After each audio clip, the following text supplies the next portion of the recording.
dimuliakan. Amin. Silakan duduk Bapak Ibu. Shalom. Lebih keras lagi, shalom.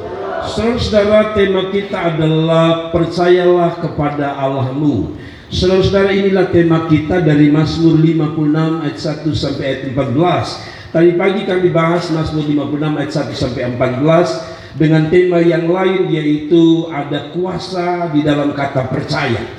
Kalau saudara baca tadi pagi, atau saya singkat saja supaya saudara mengerti, tadi pagi saya menyampaikan ada kuasa percaya dari Mazmur 56 ayat 1 sampai 14. Saya coba bikin kesimpulan secara cepat. Kalau saudara baca ayat 3 tadi pagi, saya menyampaikan percaya pertama adalah percaya bahwa Allah sanggup, Allah mampu tolong kita. Pada ayat yang keempat dikatakan, waktu aku takut, aku ini percaya padamu.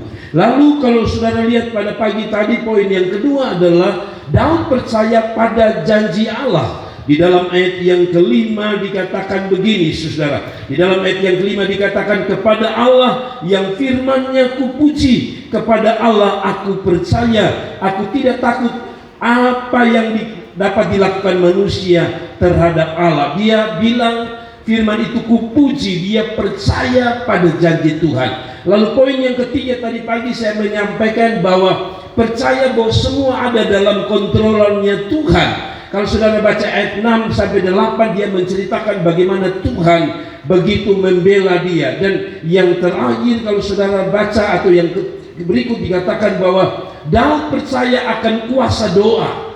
Dan dikatakan bahwa maka ayat 10 mengatakan, atau ayat 10 mengatakan, maka musuhku akan mundur pada waktu aku berseru. Jadi dia percaya musuh hanya bisa mundur waktu dia berseru, alias dia berdoa. Dan yang terakhir tadi pagi saya menyampaikan, percayalah dalam ayat 12 dikatakan bahwa Allah lebih besar dari persoalan kita, dengan dia mengatakan dalam ayat 12 dari Mazmur 56, kepada Allah aku percaya, aku tidak takut apakah yang dapat dilakukan manusia terhadap aku. Nah, kita sudah bahas di dalam ayat 3, 4, 5, lalu 12. Nah, Mazmur 56 ayat yang ke-1 sampai ayat 14 saya bahas mulai lagi dari ayat yang ke-9.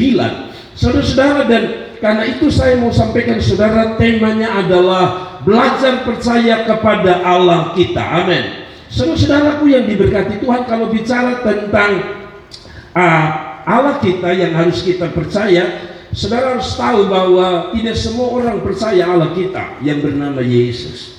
Pertama, kalau saudara ada di dunia sekuler, mereka menganggap Allah kita Allah yang lemah. Dari mana mereka ambil kesimpulan? Satu, dia kok bisa mati, bodoh-bodoh orang Kupang bilang, mati di atas kayu salib menggunakan celana pendek, dalam hinaan mereka. Itu Allah lemah. Kalau Allah lemah, Allah bisa mati. Allah lemah itu sebabnya orang kasih naik dia, paku dia, diam-diam saja. Padahal saudara-saudara tahu bahwa itu adalah kekuatan. Makanya Paulus bilang begini, bagi orang lain salib itu kebodohan, kelemahan, tapi bagi kita salib itu kekuatan. Kekuatan kenapa? Disaliblah dia mengalahkan pertama maut, kedua dia menyelamatkan kita. Jadi kalau ada orang mengatakan Allah kita lemah, yang tidak layak dipercayai, orang Kristen harus terbalik. Allah kita adalah Allah yang layak untuk dipercayai. Amin. Ada orang mengatakan dia Allah lemah karena manusia jadi Allah. Tapi saya kasih tahu saudara bahwa dia Allah yang hebat. Kenapa dia Allah yang hebat? Kalau Allah yang lemah, betul, manusia jadi Allah. Orang Kristen tidak bikin manusia jadi Allah, yaitu Yesus. Justru Allah yang jadi manusia. Saudara tahu, kalau manusia jadi Allah itu namanya mendewakan. Tapi kalau Allah bisa jadi manusia, itulah keperkasaan Allah. Karena dia bisa jadi apa saja. Saya hanya bisa jadi adu sampai saya mati jadi adu. Saya tidak bisa jadi apa-apa. Tapi Allah kita bisa jadi apa saja. Itulah Allah hebat kita. Nah, karena itu Mazmur 56 dalam pergumulan Daud menghadapi para musuh. Kalau saudara baca di dalam Mazmur 56 ini, saya ajak untuk kita belajar terus berserah dan percaya pada Tuhan, pada Allah kita. Mazmur 56 ayat 1 sampai 14, kalau saudara lihat di sini, kalau saudara lihat baik-baik di sini, saya mau baca saja sampai mungkin beberapa ayat saja, saya tidak baca semua. Untuk pemimpin biduan menurut lagu merpati di pohon-pohon terbantin yang jauh. Miktam dari Daud ketika orang Filistin menangkap dia di Gat. Jadi ini posisi Daud ditangkap, posisi Daud tak berdaya, posisi Daud tidak bisa bikin apa-apa. Tetapi Daud melihat tadi pagi seperti Daud percaya pada doa yang penuh kuasa, pada Allah yang hidup. Maka hari ini atau sore ini kita belajar dari ayat selanjutnya. Nah, kalau saudara baca ayat yang kedua, kasihanilah aku ya Allah, sebab orang-orang menginjak aku sepanjang hari, orang memerangi dan menjepit aku. Ayat yang ketiga, seteru-seteruku menginjak-injak aku sepanjang hari, bahkan banyak orang yang memerangi aku dengan sombong. Lalu kalau saudara baca ayat 4, manusiawi sekali Daud itu. Dia mengatakan, waktu aku takut, aku ini percaya kepadamu. Tadi pagi kita sudah bahas ayat ini. Saudara-saudara, manusia itu adalah manusia penuh kelemahan. Dia merasa, dia yakin, dia tahu bahwa dia hanyalah manusia lemah yang bisa takut pada waktu berhadapan dengan musuh, badai, persoalan dan tantangan. Tetapi Daud tidak pernah melihat sebatas dia siapa. Tadi pagi saya bahas begini, saudara-saudara. Saya bilang sama jemaat, kita, karena poin terakhir dari tadi pagi adalah Allah kita adalah Allah yang besar melebihi persoalan kita yang besar. Saya bilang, mengapa orang bunuh diri, stres dan mati bunuh diri? Karena sederhana, mereka bikin koma di setiap bagian hidup mereka. Mereka hanya bikin mereka bikin titik di setiap perjalanan hidup mereka. Mereka mengatakan begini, saya manusia lemah yang punya persoalan besar. Lalu mereka titik di situ. Itu sebabnya ada orang stres, bunuh diri dan mati. Padahal Alkitab mengatakan tidak boleh kasih titik, kasih koma. Artinya beri kesempatan Tuhan tulis selanjutnya. Beri kesempatan pada pintu Tuhan untuk Tuhan bekerja sesuai dengan kebesaran Dia. Artinya begini, kita jangan hanya berhenti sampai mengatakan saya punya persoalan besar, kasih koma, tapi saya punya Allah yang besar. Saudara-saudara, manusia putus asa karena dia selalu memberi titik pada kata terakhir. Saya punya persoalan besar, saya orang lemah, maka saya tidak bisa menolong diri saya. Padahal dia lupa bahwa sebesar apapun persoalan, selama dia masih koma, masih ada kata selanjutnya, Allah kita lebih besar dari persoalan kita. Kasih tepuk tangan untuk Tuhan. Nah, karena itu saudara, saya akan cepat saja. Kita akan masuk dalam perjamuan kudus. Tapi kalau tadi pagi saya sudah ambil dari poin ayat yang keempat, 5 dan seterusnya. Saya sore ini bahas dari ayat 9-nya. Apalagi yang Daud percaya selain yang tadi saya sudah sebutkan tadi. Saudara-saudara, ini yang pertama, Daud percaya pada Allahnya. Satu, Daud percaya bahwa Allah itu bukan Allah yang tidak peduli, tapi Dia Allah yang peduli. Tadi dia bilang dia punya musuh sudah tangkap dia di Gat. Nah, kalau orang musuh zaman dahulu kalau sudah tangkap bagian raja itu, kalau saudara baca cerita perangnya orang Israel, para raja yang sudah ditangkap itu dipenggal kepalanya, kalau bisa dipotong, dibunuh, ya. Lalu dia punya wanita-wanita diambil jadi istri, yang laki-laki kuat dipakai jadi pasukan, yang lemah mungkin juga dibunuh. Nah, mengerikan. Dalam keadaan dia tidak berdaya ini, ditangkap di Gat ini oleh orang Filistin, yang pada waktu itu adalah salah satu bangsa yang ditakuti selain bangsa Mesir, Babel, tetapi orang Filistin sampai hari ini kan kita tahu mereka perang terus. Nah, apa artinya Daud bilang begini? Tidak apa-apa. Pada waktu itu tidak ada sahabat yang berani masuk untuk tolong dia di Gat. Tidak ada orang yang mampu masuk lalu tarik Daud dari sana. Waktu orang-orang yang sahabatnya, temannya, mungkin pasukannya dia tidak bisa peduli dengan dia, dia masih lihat ada satu pribadi yang dia percayai, Allah yang peduli. Kalau saudara baca ayat 9 bagus, dia bilang begini, saudara lihat ayat yang ke-9 ya. Sengsaraku engkau yang menghitung, air mataku kau taruh dalam kirbatmu. Jadi ini Mazmur 56 ayat yang ke-9 bilang begitu. Sengsaraku engkau yang hitung. Beda kita punya teman. Kita hanya bisa dihitung sebagai teman pada waktu kita senang. Pada waktu kita susah, tidak semua orang ada di samping kita. Tapi Daud melihat ada Allah yang lain. Pada waktu dia ditangkap, dia susah, dia sedih, tidak ada yang bisa tolong, masih ada Allah yang peduli. Kepedulian itu dikatakan begini, dia menghitung air mataku dan dia taruh di kirbatnya. Bukankah semua telah kudaftarkan? Saudara lihat ini, Daud percaya Allah bukan Allah yang tutup mata. Waktu dia ada dalam badai, dalam persoalan menghadapi musuh, dia lihat, dia percaya satu, Allah peduli. Saudara-saudaraku, kadang-kadang dalam pergumulan kita seperti Daud. Kita merasa Allah tidak peduli, dibuktikan dengan seolah-olah kita ditangkap oleh musuh kita seperti Daud, seperti kita dalam perangkap. Tapi saya kasih tahu saudara, Allah adalah Allah yang peduli. Amin. Saya tidak tahu saudara ada di posisi mana, di mana mungkin saudara merasa sahabat tidak ada, keluarga tidak ada, siapapun yang saudara andalkan tidak ada di sisi saudara pada waktu saudara susah. Ingat, Allah adalah Allah yang peduli. Saudara, sampai-sampai kita pun air mata saja dia peduli. Dia sampai lihat kita pun air mata. Saya pikir-pikir saudara, Allah kita ini Allah yang aneh sekaligus Allah yang luar biasa. Aneh karena kok air mata saja piurus bikin apa? Padahal menurut budaya kita, orang Ambon, orang Papua, orang Kupang, air mata itu tanda lemah. Apalagi laki-laki menangis. Sering orang belajar menangis itu laki-laki. Tapi Allah tidak begitu. Allah lihat bahwa air mata adalah satu bukti bahwa orang itu ada dalam sebuah beban berat. Dan karena itu dalam keadaan beban berat itu dia bilang, aku hitung air matamu. Saudara-saudara, air mata saja dihitung. Tuhan itu karena kepeduliannya bukan hanya pada persoalan-persoalan besar kita, tapi pada hal sepele, air mata saja dia hitung. Saya kadang-kadang pikir kenapa Tuhan itu peduli dari mulai hal sepele, supaya kita tahu bahwa kalau yang sepele saja, air mata saja dia peduli, apalagi hidup dan persoalan saudara.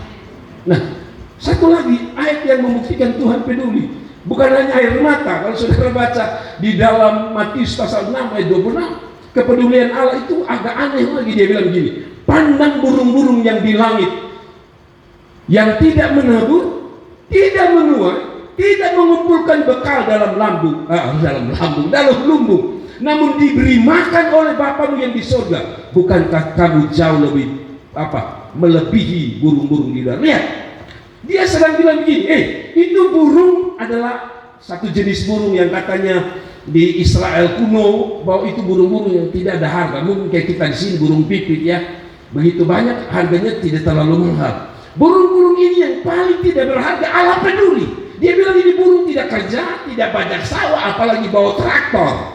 Tapi dia peduli dan dia bilang begini, kalau burung yang tidak ada harga saja saya peduli, air mata saja saya peduli, apalagi engkau. Jadi bukan hanya Daud yang Tuhan peduli, kita pun dia peduli. Dan kepedulian paling besar dari Tuhan adalah waktu kita terhilang. Dia mati di atas Golgota supaya kita tidak binasa. Wow, saya berpikir jangan mengkerdilkan Tuhan dengan mengatakan Tuhan buta, kok tidak lihat saya. Saya kasih tahu saudara, air mata saja burung di udara yang tidak ada harga dia peduli, apalagi saudara yang menyembah Tuhan, apalagi saudara yang melayani Tuhan, apalagi saudara yang mengiring Tuhan. Saya percaya dia lebih peduli. Kasih tepuk tangan untuk Tuhan Yesus. Satu lagi ayat yang saya diberkati lagi saudara, kalau saudara baca dalam satu lagi dikatakan begini, adakah seorang yang, ini sebenarnya Matius 7 ya, Matius 7. Jadi setelah Matius 6 dia bicara tentang burung, dia sekarang bicara tentang kepeduliannya pada hal yang sederhana. Dia kata begini, Matius 7 sebenarnya ini ayat yang ke-9, adakah seorang daripadamu yang memberikan batu kepada anaknya jika ia minta roti? Lalu dikatakan ayat 10, atau memberi ular jika ia minta ikan. Dia perhatikan, ini bapak yang jahat, bapak yang tidak tahu sembahyang, bapak yang tidak tahu berdoa, bapak yang tidak tahu iring Tuhan, bapak yang tidak mengasihi Tuhan. Dia bilang, kalau bapak model begitu saja bisa peduli dengan engkau, kalau engkau minta roti dia tidak kasih batu, kalau engkau minta ular dia tidak kasih apa, atau saudara minta ikan maksud saya, dia tidak kasih ular, saudara tidak minta roti dia kasih batu. Tapi dia bilang begini, ayat yang selanjutnya ayat 11, jadi jika kamu yang jahat tahu memberi pemberian yang baik kepada anak-anakmu, apalagi Bapa yang di sorga, ia akan memberikan baik kepada mereka yang meminta kepadanya. Kepedulian Allah itu dia gabungkan dengan lu ini bisa percaya lu Bapa yang tidak tahu berdoa tapi masih bisa kasih makan lu. Ya kan, kita Bapa itu biar tahu sembahyang tapi dia tidak membiarkan kita kelaparan, dia kasih makan. Dia mau bilang gini, Kalau kau bisa lihat bapakmu model begitu, saya lebih peduli. Jadi kalau kita Kristen tidak percaya Allah kita, betapa ruginya kita. Dia Allah yang peduli. Yang kedua, saudara, apa yang Daud percaya dari Mazmur 56 ini? Daud mempercayai Allah ada di pihaknya. Saudara tahu bahwa pada waktu itu dia ditangkap di Gat oleh orang Filistin, dan dia sudah ada di dalam satu tempat yang memang sudah ditangkap. Kalau saudara lihat bagaimana orang menangkap tokoh-tokoh besar, ya, seperti siapa itu, Bin Laden, bagaimana kalau saudara lihat itu YouTube, orang sudah jengkel, jadi ketemu sikat habis-habis. Nggak bisa bayangkan lihat Daud yang selalu mengalahkan orang Filistin, gigi asam orang Kupamel.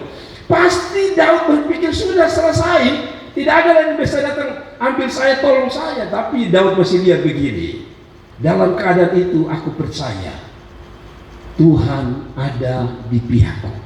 Saudara baca ayat 10, dia bilang begini, menarik ini ayat. Maka musuhku akan mundur pada waktu aku bersungguh. Itu tadi pagi saya bilang bahwa Daud percaya ada kuasa doa. Waktu dia berdoa, musuh mundur. Bukan dia angkat pedang baru musuh mundur.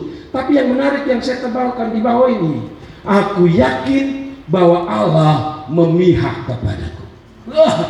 Saudara lihat, dia pikir Allah sudah tidak. Secara manusia kita bisa berpikir gini, kalau sampai musuh tangkap saya, berarti sebenarnya Allah sudah tidak di pihak saya. Terbukti musuh bisa tangkap saya. Pikiran kita adalah kalau Allah di pihak kita, maka kita tidak ditangkap, betul ya? Daud tidak boleh ditangkap. Tapi ayat 1 mengatakan Daud itu sudah ditangkap. Dalam keadaan itu Daud tidak melihat bahwa Allah tidak peduli. Daud tidak melihat Allah tidak berpihak kepadanya. Justru Daud masih percaya, sekalipun tidak ada lagi yang berpihak kepada saya, aku yakin Allah memihak kepada kita.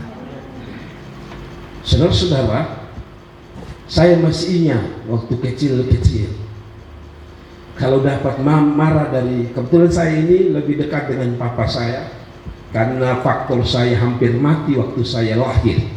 Jadi dia begitu mengasihi saya, dan sebagai adat orang Rote, laki-laki bungsu itu sangat disayangi. Jadi saya laki-laki bungsu yang katanya penjaga rumah tua, jadi dia sayang sekali. Jadi kalau mama saya marah itu, marah begitu saya menangis, saya sedih, maka mama saya akan bilang begini, atau kakak-kakak saya biasa. Nah sekarang baru saya tahu bahwa mereka main gila sebenarnya. Itu ketika mama saya marah atau kakak-kakak saya marah, mama saya selalu bilang begini, jangan marah dia pun bapak susunya adalah musuh marah dia. Saudara tahu, saya tambah sakit hati. Saudara pernah alami? Dia pembapak sudah ada musuh marah sendiri. Saudara, saya tambah menangis, meraung. Kenapa? Pembela saya tidak ada. Kalau kakak-kakak saya sudah tidur, tidak mau dipukul, saudara-saudara, saya butuh pembela. Satu waktu, saya deleo bapak ini harus dipaksa tiap hari tidur siang. Tidur siang itu kalau sekarang kita sudah dewasa ini, kita tidur siang itu heran. Dulu waktu kita masih muda-muda, masih anak-anak, mama selalu bilang, tidur siang. Setelah kita mulai kuliah besar, tidur siang dia marah, wah tidur saja kau, kerjanya tidur saja. Nah maksud saya begini, jadi setiap kali suruh tidur itu, kalau tidak mau selalu dipukul oleh kakak saya. Dipukul. Satu waktu kami menangis berdua, menangis karena dipukul. Orang lain ada bermain. Dulu tuh bermain tembak-tembak, itu namanya ada istilah biren. Biren itu artinya mulai lari dan bersembunyi lalu tembak. Tembaknya bukan pakai senapan, nanti sebut namanya. Thomas, lu ada di balik drum, mati dia. Nah, mereka berteriak biren. Aduh, kita tidur tidak sono. Pingin lompat lari. Tapi tidak bisa karena kakak sepupu kakak bilang begini, kalau kalian tidak tidur keluar, nanti lihat. Wah, ada satu sepupu saya, kakak sepupu, dia bawa auto. Zaman itu tahun 80-an itu auto jarang-jarang dia datang. Dia berteriak, mana itu anak dua itu? Kasihan orang dipukul. Masih. Lalu kami keluar sambil menangis. Dia bilang, naik auto, kita persiap. Aduh, rasanya ada pembela itu, senangnya luar biasa. Saudara, kami lompat di atas auto, pesiar kota-kota. Maksud saya begini, saudara, Allah kita model begitu. pada waktu orang lain tidak peduli, orang lain tidak berpihak, Allah berpihak. Pertanyaannya, untuk apa Allah berpihak? Ya, untuk apa Allah berpihak? Roma 8 bilang apa? Kalau Allah di pihak kita, untuk apa gitu? Roma 8 ayat 31 bilang begini, sebab itu apa yang akan kita katakan kepada semuanya itu, jika Allah di pihak kita, siapa lawan kita? Jadi sekali lagi, kalau Allah di pihak kita, kita menjadi orang yang berani. Dulu ketika kami jalan di mana-mana itu selalu ada geng-geng, ada geng Oiba, geng Oipura, geng Oibufu, macam-macam. Jadi kalau kita jalan itu, saya pernah ke Kampung Solo, masih ya SMP kelas 1. Biasalah SMP kelas 1 baru beli sepatu. Saya pergi pegang tangan lebaran di kami pun keluarga. Pulang itu kan sebagai anak muda gaya-gaya jalan, pakai sepatu. Tiba-tiba anak-anak di situ berteriak, "Woi, gaya saya!" Langsung saya jalan tidak lagi begini sudah. Saya segini. Minta maaf kakak, saya lewat sini. Tapi kalau ada itu kakak-kakak yang badan besar itu lewat itu, saudara-saudara, biar kita kerempeng pun kalau ada kakak-kakak besar yang dari kita kampung lewat, itu kita jalan begini.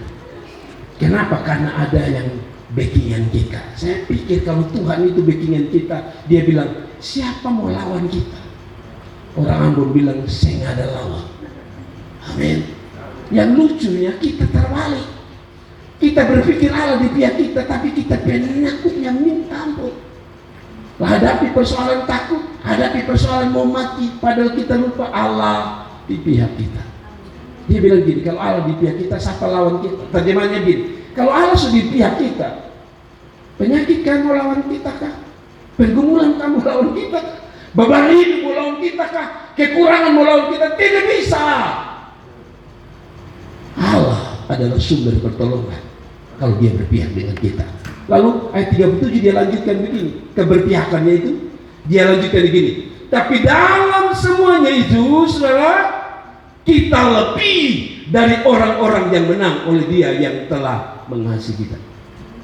Keberpihakan Tuhan itu membuat orang itu tidak takut menghadapi apapun. Yang pertama, ayat 31. Ayat 38 dia bilang, dia pastikan bahwa keberpihakan Tuhan membuat kita menang. Dan kita tahu Daud akhirnya menang atas orang Filistin.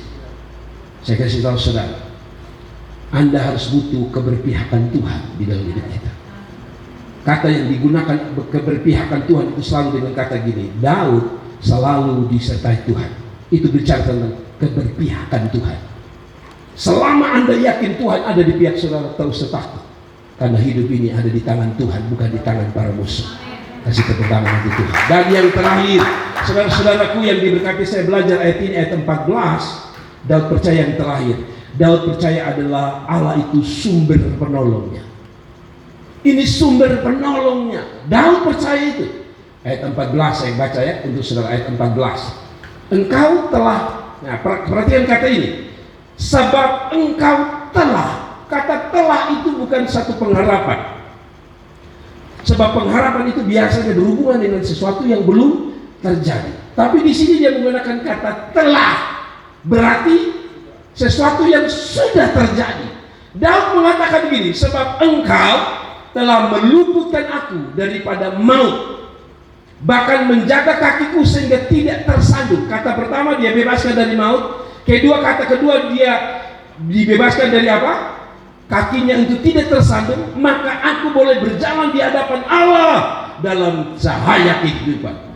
Ditangkap musuh, dia melihat seperti ada kegelapan, tapi dalam kegelapan itu dia percaya Allah adalah sumber penolongnya. Makanya dia bilang begini, di tengah-tengah musuh sekalipun Tuhan akan datang seperti cahaya dalam kehidupan. Dan yang menarik adalah dia mengatakan Tuhan telah. Sesuatu yang telah Tuhan kerjakan harusnya membuat kita sadar bahwa Allah sumber penolong yang terbukti dan sejati. Amin. Lucunya, kata telah itu berarti sudah terbukti toh? Betul toh? Bahwa telah terjadi kan? Berarti dia percaya bahwa Allah ini Allah penolong yang terbukti. Tadi pagi saya menjelaskan bahwa percaya itu ternyata, kata percaya itu ternyata tidak hanya dipelajari, diimani dalam tanda kutip oleh orang Kristen saja. Ternyata kata percaya itu juga tidak berhubungan hanya dengan orang-orang yang katanya punya iman besar, cinta Tuhan, mengasihi Tuhan. Tadi pagi saya jelaskan sedikit bahwa kata percaya itu ternyata telah dicuri oleh orang dunia. Contoh saya bilang, orang bisnis. Kenapa tadinya engkau tidak rencana beli ini gelas, tapi dia sedang bangkitkan satu kata dalam dirimu, percaya. Dia bilang, mama beli gelas, banyak, kita sudah ada gelas banyak. Mama ini gelas beda. Kalau mama minum ini gelas anti pecah, jatuh tidak pecah. Maka otak saudara yang tadi tidak mau beli mulai berpikir, ya saya punya itu kadang-kadang sonto saja dia sudah pecah. Dia otak saudara yang tadi tidak rencana beli mulai mau beli, karena yang dia mau bangkitkan di otakmu adalah percaya. Lalu dia bilang, mama tahu ini gelas ini kan dari keramik. Kalau kita bikin dari gelas, waktu panas itu dia itu tidak bikin air segar. Nanti kalau di keramik ini kan dia terbuat dari tanah, maka akan segar. Bayangkan. Harus kita bilang, oh coba Belisa. Satu kata, dia sedang bangkitkan percaya dalam diri saudara. Makanya dunia bisnis itu sebenarnya walaupun tidak terbukti, tapi dia mau bangkitkan percaya dalam diri saudara. Pakailah bengkoang, karena kulit hitam noda akan hilang. Setelah saudara pakai bengkoang 20 kilo tidak terjadi. Tapi iklan-iklan sudah membuktikan bahwa mereka bangkitkan satu kata, percaya. Betul tidak? Subeli baru kita bilang, kok susah jadi iklan. Nah, tetapi saudara sudah sempat percaya. Kedua, orang kafir percaya, mereka bangkitkan. Ya, apa itu mereka percaya? Tadi mereka percaya bahwa orang yang sudah mati dia bisa hidup kembali. Orang yang mati itu punya kuasa.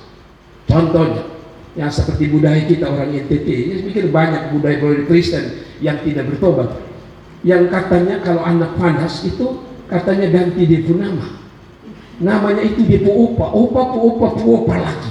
Lalu kalau ganti itu katanya panas turun. Itu waktu saya kecil begitu. Saudara tahu apa katanya?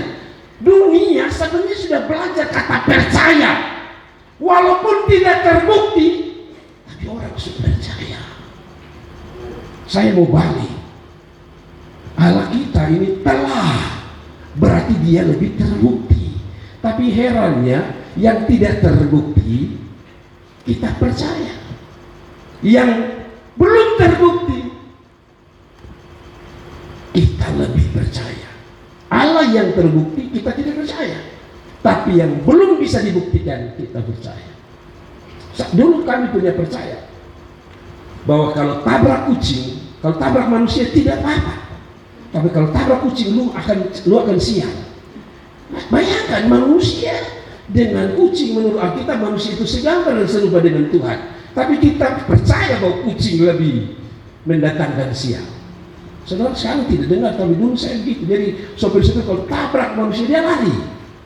Tapi kalau tabrak kucing mereka bilang begini, sopir-sopir pada itu, buka baju, tutup baik-baik, nanti lu aman. Herannya dia tabrak manusia, dia tidak rasa aman. Atau dia rasa aman-aman saja. Nah, maksudnya begini, lihat, dunia kafir saja sudah mengembangkan apa itu percaya. Saudara pernah mengalami sesuatu yang kita percaya, padahal itu bukan sesuatu yang terbukti.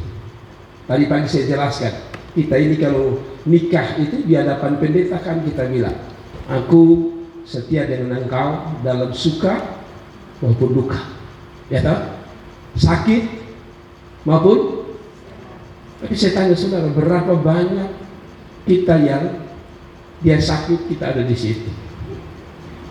Kita alasan terlalu bapak di situ tahannya, dan mama ada sibuk sedikit. Tapi janji sampai itu kita pun suami, kita pun istri percaya buat sambil menangis. Dan tadi pagi saya sambil menangis, aku menerima enggak. Kalau susah mau duka ini kita nangis. Lalu yang laki-laki kagum, istri saya, dia sempat percaya.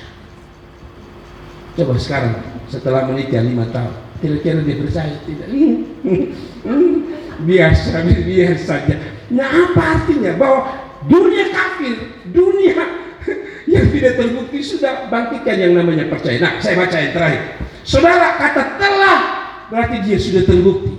Dan selalu Daud menggunakan kata telah ini ulang-ulang. Kalau saudara baca dalam 1 Samuel 17 ayat 37, kita akan selesai di sini. 1 Samuel 17 ayat 37, dia selalu menggunakan kata ini. Selalu pula kata Daud, Tuhan yang telah. Dia tidak menggunakan Tuhan bagaimana nih, tapi selalu menggunakan Tuhan yang telah melepaskan aku dari cakar singa dan dari cakar beruang. Dia juga akan melepaskan aku dari tangan orang Filistin itu. Kata Saul kepada Daud, pergilah, Tuhan menyertai engkau. Kenapa Daud yakin bahwa Allah adalah Allah penolong yang terbukti? Karena dia selalu melihat sesuatu yang pernah terjadi dalam hidupnya. Saudara mengerti sekarang? Dia selalu menggunakan kata telah. Berarti Daud itu mempercayai sesuatu yang sudah terbukti. Amin. Saya kurang rambut ini kan putih dan banyak gugurnya. Ada satu orang bilang, pakai itu minyak kemiri itu. Saya sudah pernah bakar langsung kemiri, taruh langsung. Kalau bisa mendidih, saya taruh langsung, saya taruh. Habis goreng itu gugur, rambut tetap putih. Lalu ada orang bilang gini, ada satu produk di muka pom bensin, oi bobo, saya pergi di situ. Saya beli sudah 8 botol, sampainya tidak terbukti. Tapi orang-orang sudah belajar meyakinkan saya, itu saya percaya. So, berapa kali pakai rambut? Memang kadang-kadang itu kita seperti psikologi mungkin ya. Pas saya pakai 2 hari itu dia gatal-gatal. Saya bilang, kenapa saya pakai gatal-gatal? Oh, itu dia rambut mulai mau tumbuh, itu makanya dia gatal-gatal. Bayangkan ini iklan model ini. Tapi ternyata kan rambut saya. Sudah, kita tidak begitu. Tapi Daud bilang begini, kalau dia telah berarti dia sudah terbukti. Dan ini kesimpulan lagi Mazmur sebagai penutup. Mari kita saudara baca ini, bahwa Allah itu Allah yang penolong yang sejati atau terbukti. Di dalam Mazmur 46 ayat 2, Mazmur yang saya sudah bilang telah dijadikan lagu terkenal dari zaman dulu, sekarang dan selamanya. Allah itu bagi kita tempat perlindungan. Dikatakan untuk pemimpin biduan dari Bani Korah dengan lagu Alamot, bukan Alekote. Alamot nyanyian. Sebenarnya tidak dua bagus. Allah itu bagi kita tempat perlindungan, satu, tempat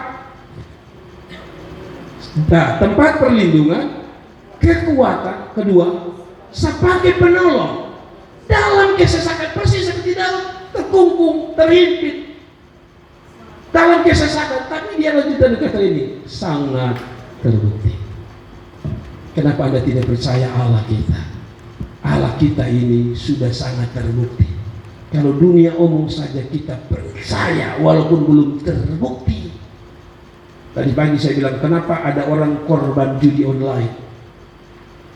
Judi online itu berbeda dengan Tuhan. Judi online itu dia bilang, kalau kamu taruh 10.000 dapat 20.000, kamu taruh 20.000 dapat 50.000. Setelah dapat 50.000 dia hilang dari peredaran. Janji palsu. Tapi Allah Daud dia begini, saya yakin dia Allah penolong karena dia sudah terbukti. Kalau dia terbukti, harusnya makin hari kita makin mempercayai dia dan bersandar kepadanya. Tuhan berkati. Kasih tepuk tangan untuk Tuhan. Dan kita akan masuk dalam perjamuan kudus. Kita akan berdoa bersama-sama.